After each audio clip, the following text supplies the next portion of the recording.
Aloha! In this video I'm going to be working on a new project. This is going to be a dagger inspired from the Native American bone daggers or bone knife. I was super excited to work on this project. I had this piece of swordfish bill, so it's kind of bone, but it's a small swordfish bill. It had some chips on it, and so I haven't really had a good use for it for a long time. But with this new project, I definitely have a better opportunity to use it. Now my bandsaw blade broke. The actual blade itself, the seam, the weld, snapped.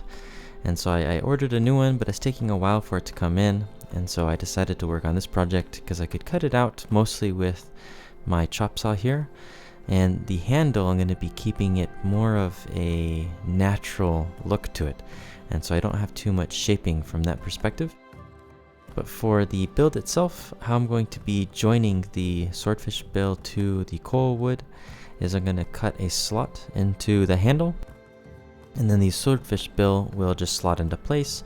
I'm going to cross peg it and then lash it, and hopefully that should be more than enough to hold it in place. But since I don't have my bandsaw, you can see it out of commission in the background. To cut it out, I have to use a hand saw to cut this, and which took forever. Definitely moments like this made me miss my tools. Now this is really just cutting out the starter. The slot that the handsaw cuts out is far too small for the actual swordfish bill to fit into place. What this does do is it gives me a guide so that I can then widen that slot with the chop saw. Now this is probably extraordinarily dangerous, so I don't recommend this for anyone. It's just when you don't have the tools you need, you make do with what you have. And so that's what I'm doing there. And from this point forward, it's just a lot of back and forth to get a nice, clean, tight fit between the swordfish bill and the coal wood handle. And then once I have that nice and set, I can go ahead and start shaping on the handle.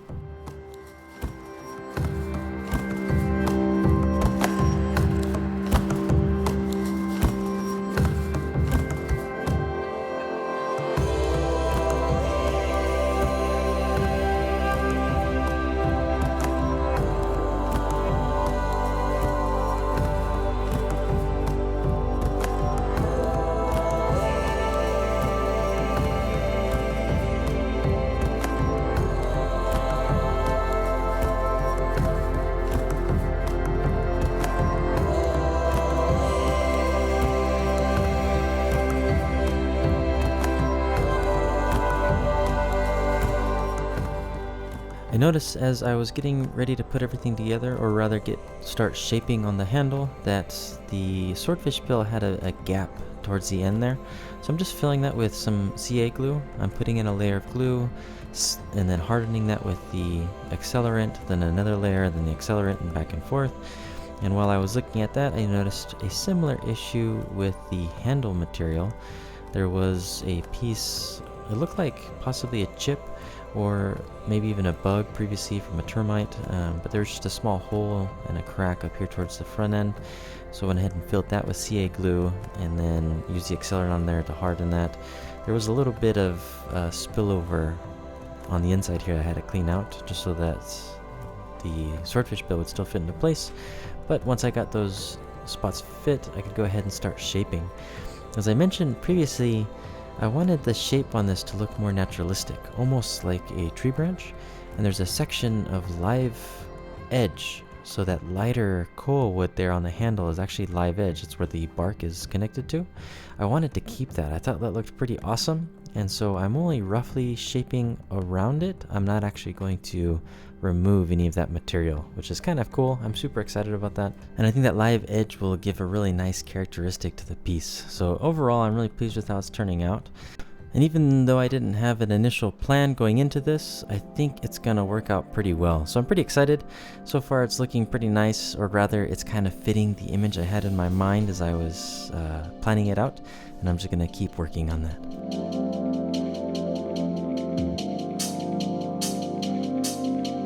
I had an idea though while I was working on it, and what I decided to do is I'm actually going to burn the very end of the piece.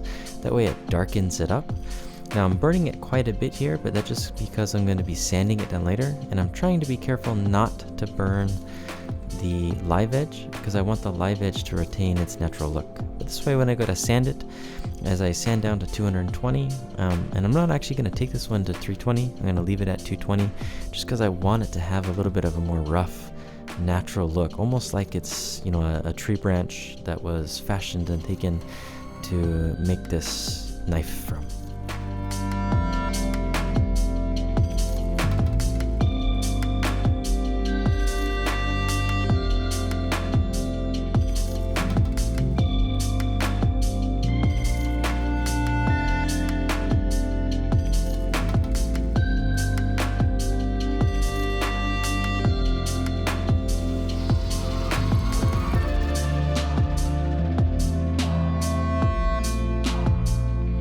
Now I'm putting in a 1/4 inch cross peg, so I'm just drilling in a 1/4 inch hole all the way through from one side and then through the swordfish bill.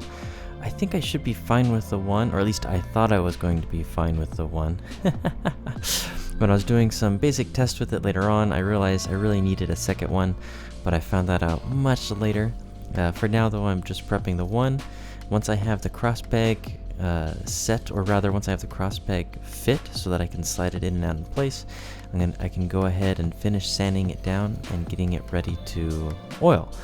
I'm going to be oiling it with tung oil just like I do with all of my pieces, and I am pretty excited to oil this piece just because I know there's going to be a lot of characteristics in the koa wood, which is pretty awesome.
After just this first lash, this looks awesome.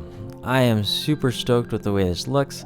Really the only thing left to do, I have to let it sit so the oil will set or cure, and then I can lash it. And so the last step here is just a simple lash. Now I was hoping that with that one peg and a really tight lash that this would be enough to secure the blade. It still had a little bit of wiggle room, not a lot, but a little bit side to side. It was pivoting on that one large peg. So what I ended up needing to do, you can see a little bit of swordfish bill at the end there, is I got a small 3/16 inch dowel and I drilled a small hole for that. That way I have two pegs that keep it from being able to move up and down, and then obviously the lashing helps squeeze it into place so there's zero movement already side to side. And that's what you see me doing there, just fitting in that final peg and putting it into place, making sure that it's got a nice fit. I did burn the ends of the peg as well as oil it, just because it was going to be exposed. That way it would have a nice blend and look to it. But other than that, the entire piece turned out pretty much exactly as I was hoping. So here's the finished final piece. You can see the live edge wood right there, as well as all the different colors and contours. I love the way this piece looks. It is an awesome piece. It's not heavy. It's a large dagger, but it's really not heavy at all. Just because the swordfish bill is a thinner, smaller bill, the handle itself is relatively lightweight and small. And so overall it just had a really good balance and felt nice in the hand. And then here's the look of the piece in the natural light. Well, mahalo nui for everyone that follows along and watches my channel. I appreciate it greatly. Go ahead and leave a like if you enjoyed the video. Leave me comments below what you think, if you liked it, if you don't like it, if you wish I would have done something different. I have a lot of projects planned and upcoming that I'm super excited about. So if you enjoy my channel, go ahead and like and subscribe, and I will see you on the next video. Aloha.